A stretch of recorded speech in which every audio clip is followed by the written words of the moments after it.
오늘 우리가 읽은 마태복음 17장 24절에서 27절 말씀을 중심으로 해서 장애물을 넘어 쓰임받아라 라는 제목으로 말씀을 나눌 때 큰 은혜 되시기를 간절히 축원합니다.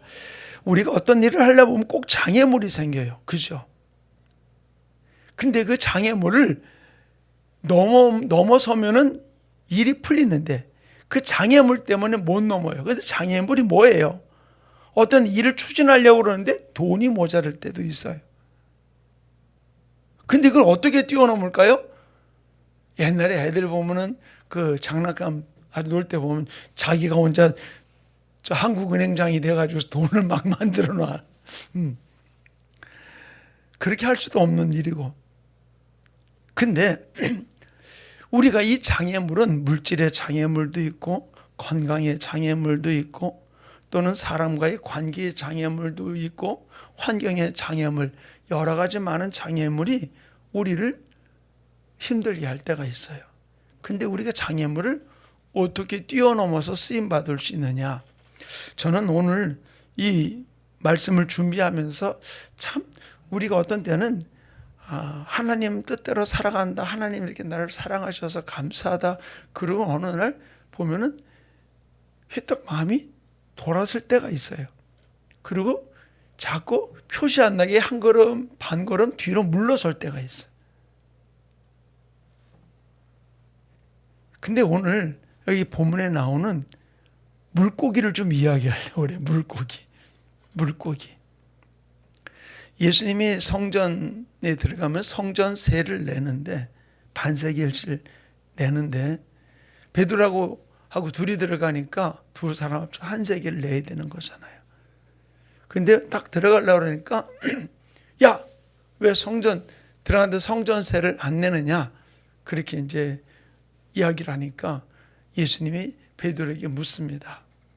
야, 내가 누구에게 국세와 관세를 받느냐? 그러면서 세상 임금들이 국세와 관세를 받는 건 세상 사람들에게 받는 건 자기 아들들에게 받느냐 타인에게 받느냐? 그러니까 타인에게 받습니다. 그러면은 우리가 세를 면하는 것이 맞다. 그런데 뭐라고 해요? 그들로 오해를 하지 않기 위해서 우리가 세를 내자. 그렇게 이야기를 하면서 베드로에게 뭐라고 얘기합니까? 너 가가지고서 바다에 가서 지금 낚시를 해라.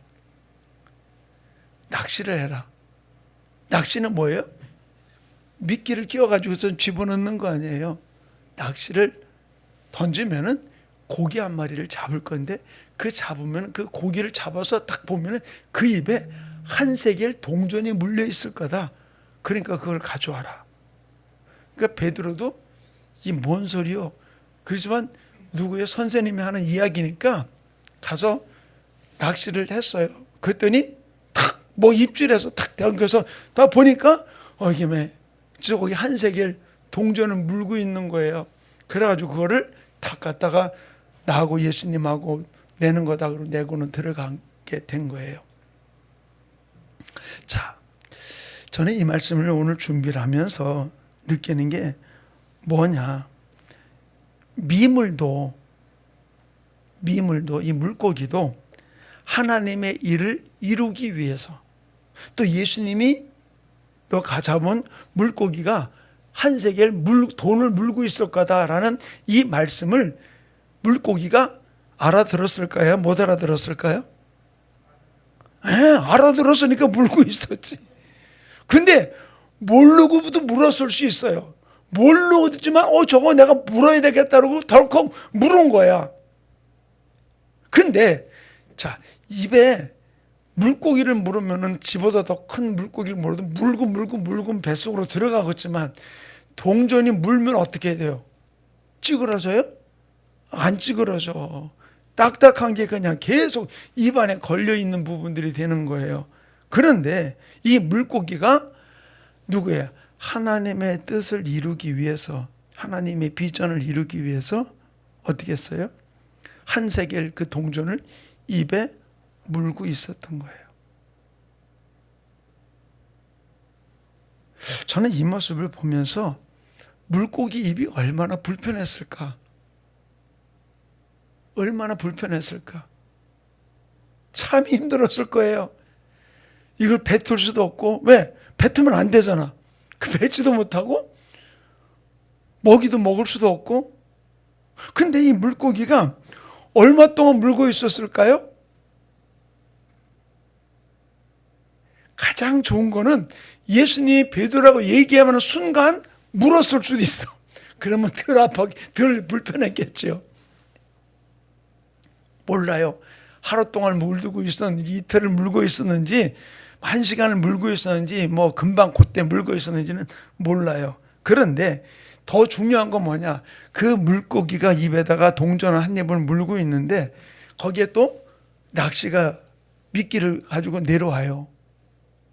그런데 내려왔는데 물고기가 어떻게 했습니까? 그 낚시를 덥석 또 물었어요. 자, 이 지금 입에 동전이 하나 가득 들어있는데 또다시 내려오는 그 낚시를 덥석 물었어요. 불편한 입으로 덥석 물었어요.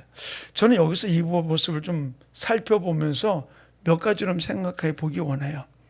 우리가 하나님의 비전을 이루기 위해서 물고기는 어떤 일이 벌어질지 알았을까요? 몰랐어요. 알 수도 없는 거예요. 왜? 물속에 있는 미물이 물 밖에서 성전 안에서 이루어진 일을 어떻게 알 수 있겠어요? 전혀 몰랐던 것이죠. 그러나 하나님이 그 물고기에게 지시한 대로 그는 동전을 물었고 또 동전 문 입으로 또 내려오는 낚싯바늘을 또 물었던 거예요. 그게 자기가 사는 길이 아니라 죽는 길이야. 낚시 끌려 올라가니까 죽는 것이 뭐 죽는 길인 거예요. 그런데도 이 물고기는 그 모든 일을 다 이뤄서 예수님과 베드로의 성전세 한 달란트를 낸 거예요.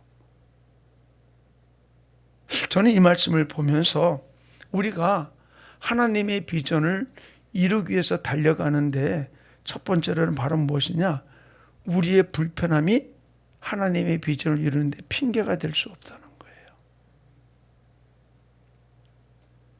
이 물고기가 자기의 불편함을 핑계거리로 삼지 않고 동전 물고 또 낚시도 또 물은 거예요.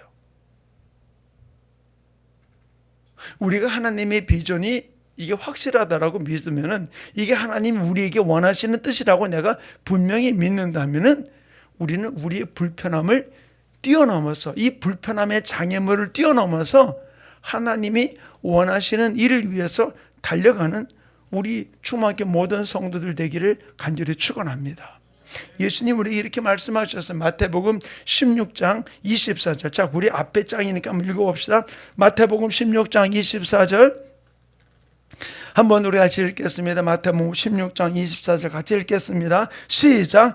이에 예수께서 제자들에게 이르시되 누구든지 나를 따라오려거든 자기를 부인하고 자기 십자가를 지고 나를 따를 것이니라. 뭐라고요? 나를 따라오려거든 자기를 부인하고 자기 십자가를 지고 나를 따르라 그랬어요.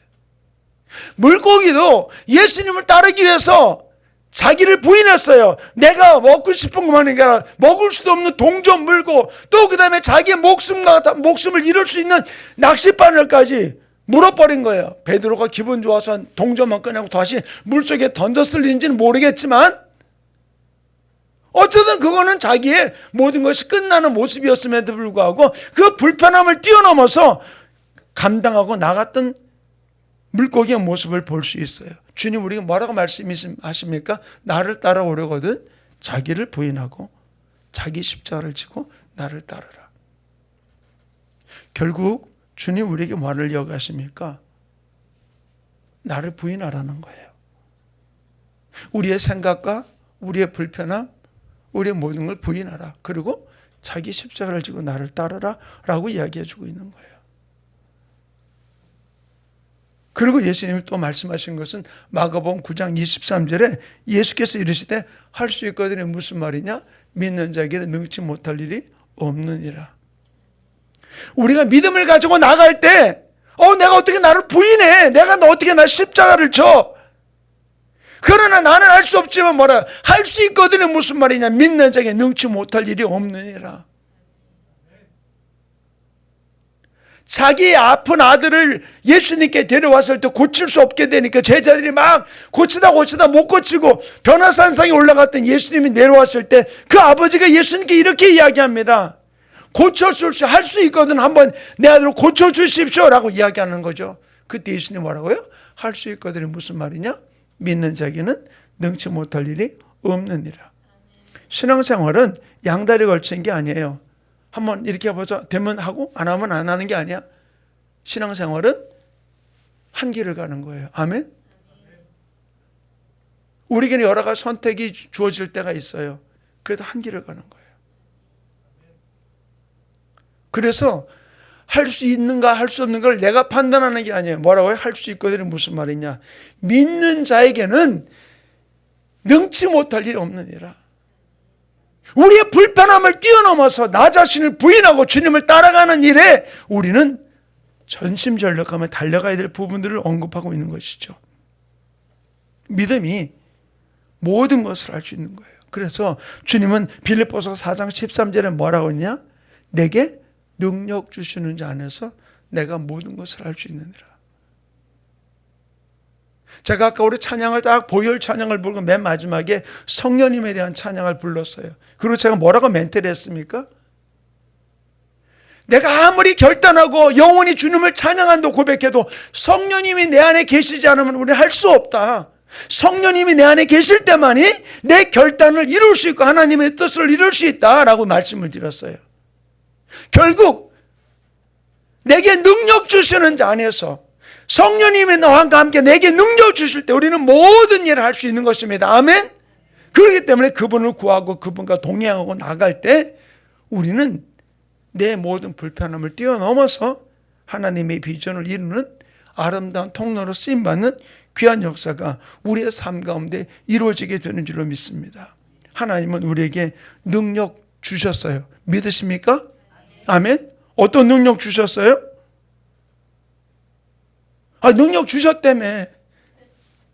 그 능력을 모르면 어떻게 해요? 우리 전도사님이 지금 저기 논산 백제병원에서 임상병리사로 일을 하고 있거든요. 그 지금 연륜이 최고참이죠 지금. 예? 아니 위에 뭐 과장이나 위에 사람도 있겠지만 그 임상병리사들 중에는 최고참 아니에요?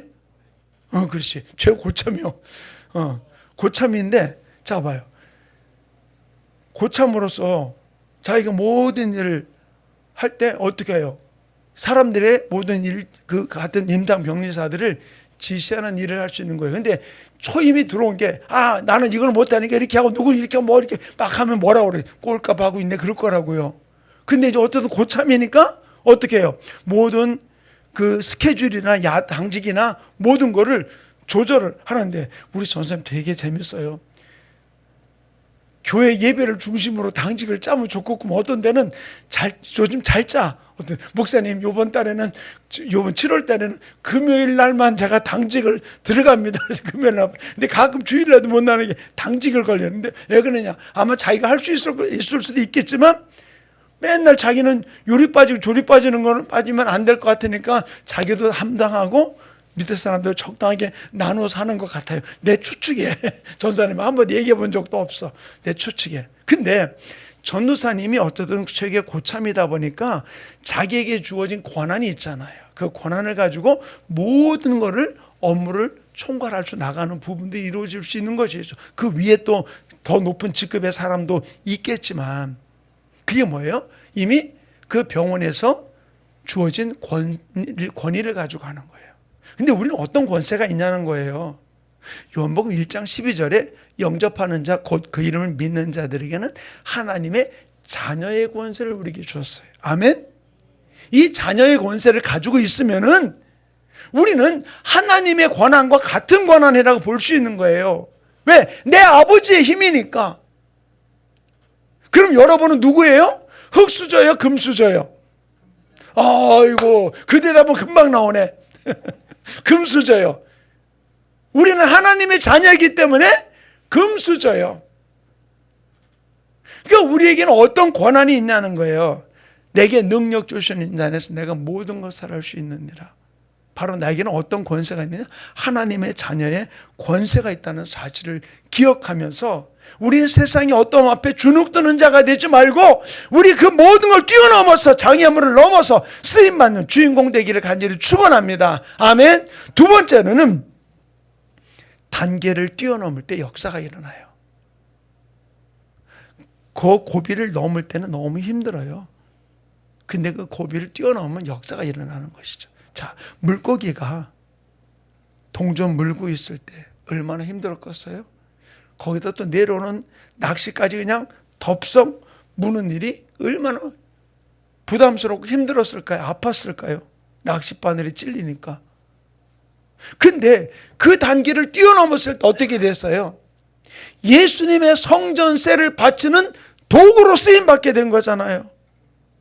우리가 그 단계를 뛰어넘을 때 내가 생각하지 못했던 놀라운 역사가 우리의 삶 가운데 일어나게 됨을 우리는 기억하기를 간절히 축원합니다. 그 사도행전 3장 6절에 베드로는 성전에 올라가다 성전 민문에 앉아있는 나면서부터 소경된 자를 바라보면서 이렇게 안전뱅이로 이렇게 이야기했습니다. 나는 내게 줄 은과 금은 없거니와 내게 있는 것으로 내게 주노니 나사렛 예수 그리스도 이름으로 일어나 걸어라. 그때 그가 벌떡 일어나서 뛰고 걷고 난리가 난 거예요. 베드로가 이 말을 할 때 부담이 없었을까요? 부담이 있었어요. 그러나 내게 주어진 권세가 하나님의 자녀의 권세임을 믿고 내게 있는 거 나는 네가 원하는 은과 금은 없거니와 내게 있는 거 내 안에 하나님의 권세가 있는 예수 그리스도 이름으로 내가 너에게 명하노니 일어나 걸어라. 그러니까 걷는 역사가 일어나게 되었던 거예요. 이 부담을 뛰어넘어서 단계를 뛰어넘을 때 역사는 누가 이루느냐? 하나님이 이루세요. 아멘. 우리가 이 땅을 살아가면서 우리는 내게 주님이 주시는 이 믿음을 붙들고 우리는 달려가는 우리 충만교회 모든 성도들 되기를 간절히 축원합니다. 언제까지 불편함, 부족함, 세상의 눈, 세상의 성적 손으로 우리를 이렇게 열거해 놓고 거기에서 내가 주눅들어 살 거예요. 저를 따라합니다. 세상의 기준으로 나를 짓누르는 어둠아 떠나갈지어다. 떠나갈지어다. 아멘. 이제는 내가 더 이상 눈치 보지 말고 불편함 그 부족함 때문에 주눅들지 말고 우리가 뛰어넘어서 하나님의 자녀의 권세를 가지고 당당하게 달려가는 축복의 주인공 되기를 간절히 축원합니다. 이제는 우리가 믿음으로 일어나는 거예요.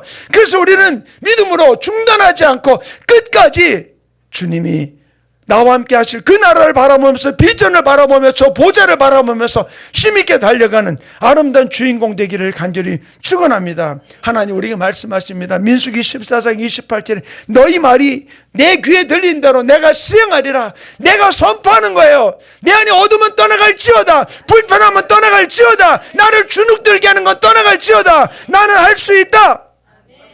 아멘.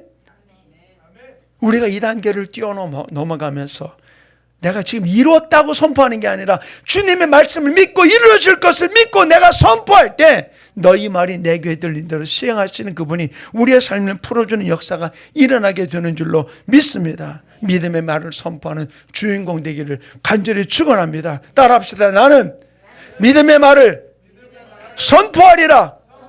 아멘. 이 믿음의 말을 선포할 때 하나님이 나를 쓰임받기 위해서 내 앞에 마귀가 펼쳐놓은 쓰임받으러 갈 때 마귀가 펼쳐놓은 이 장애물들, 그 불편함의 장애물, 부족함의 장애물, 주변 사람들의 시각의 장애물, 또는 어떤 때는 물질의 장애물, 건강의 장애물, 이것을 뛰어넘어서 주님 앞에 뜨겁게 쓰임받는 아름다운 주인공으로 달려가는 우리 충만교회 모든 성도들의 삶이 이루어지기를 간절히 축원합니다. 주님 나를 붙들어 주셔서 주님이 기뻐하는 통로로 쓰임받게 나를 붙들어 달라고 우리 주여 삼 자 어떻게 통성으로 기도합니다. 주여 주여 주여